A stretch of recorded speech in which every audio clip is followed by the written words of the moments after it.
Hello. आज है 13 मार्च 2025 और आज है मेरे बायो गैप का सेकेंड दिन। जैसे मैंने इंग्लिश गैप अपना ख़राब किया, वैसे मैंने अपना बायो गैप अभी तक नहीं किया है। So that is pretty nice I think, क्योंकि ऑब्वियसली ख़राब नहीं किया तो अच्छी बात है। प्लस पढ़ाई हो रही है अच्छी खासी और प्रोडक्टिव पढ़ाई हो रही है। It's not directionless, it's going in to a direction, hopefully a good one. I am not sure yet, तो नीट के बाद ही पता चलेगा। बढ़िया, अच्छी पढ़ाई हो रही है और 11वीं की फिज़िक्स कर ली मैंने almost complete. That is revision plus short notes. अब मेरा प्लान क्या है, 16 तक, दैट इज़ 16 मार्च तक, अप्रैल नहीं 16 मार्च तक, आई होप टू कंप्लीट पूरा, what do you call it, physical chemistry, physics, inorganic chemistry and एक दो चैप्टर बायो के। ठीक है, that is my plan, that's what I think I will be able to do. ठीक है, and उसके बाद बायो के बचे हुए chapters along with organic chemistry करूँगा मैं।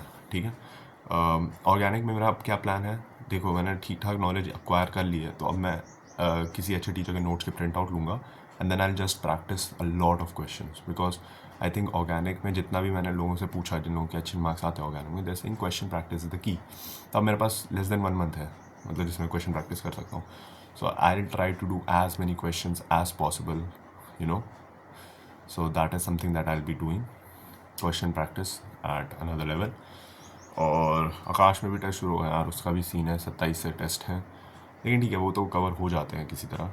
मेन थिंग इज़ कि रश ना करूँ, मैं जो भी पढ़ रहा हूँ उसको अच्छे से करूँ। That is something that I am and I hope I am able to do. So yeah, that is one thing. And और तो कुछ नहीं था, और तो कुछ नहीं बताना था। बस यही था, होली आ रही है, कल कम पढ़ाई होगी थोड़ी कल, क्योंकि होली खेलूँगा यार एक दिन। अब इसके बाद तो कभी इन्जॉय कर ही नहीं पाऊँगा नीट के ख़त्म होने तक। सो आई विश कि कल मैं अच्छे से थोड़ा इन्जॉय करूँ दोपहर शाम तक, उसके बाद वापस से पढ़ाई ऑब्वियसली रात तक 2 बजे तक, ये मेरा प्लान है। अब मैं एक YPT बना रहा हूँ, YPT ग्रुप, लिंक डाल दूँगा, किसी को ज्वाइन वाइन करना हो तो कर लेना। मतलब मैं तो वैसे भी बस लगा के छोड़ देता हूँ, मैं देखता नहीं हूँ ज़्यादा टाइम है। कल का था अराउंड 10.5 11 आवर्स, आज आई होप कि 11 आवर्स प्लस कर पाऊँ किसी भी तरह। सो अभी हो रहे हैं 7.5 hours and right now it's like 4 o'clock। So I think I will be able to push it to around 11+ hours, let's see क्या होता है। तो या दैट इज़ इट। और पढ़ता रहो, आई थिंक बहुत पास आ गया नीट एंड अच्छे से कर लो।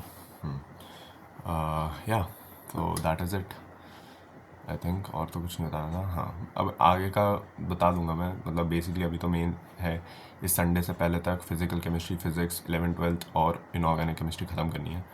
उसके बाद का विल सी, हो जाएगा वो भी, वो इतनी बड़ी बात नहीं है, इट्स प्रिटी ईजी, हो जाएगा। सो या, मैं बताया नहीं, अच्छा एक और चीज़ बतानी कि मेरा जो नीट है अब उसमें I am targeting around 630+ marks. उसमें कोई कॉलेज मिल गया जो मुझे चाहिए, FMC दैट इज़, तो वेल एंड गुड, और नहीं मिला तो आई ट्राई का ड्रॉप ऑब्वियसली। सो या, लेट्स सी। बेसिकली इतने नंबर आए कि ड्रॉप के लिए भी पेरेंट्स एटलीस्ट अग्री कि ठीक है लॉन्डे ने पढ़ा है, अगले साल क्वेश्चन प्रैक्टिस और कर लेगा, अच्छे थोड़े और कॉन्सेप्ट स्ट्रेंथन कर लेगा, then he will be able to clear it.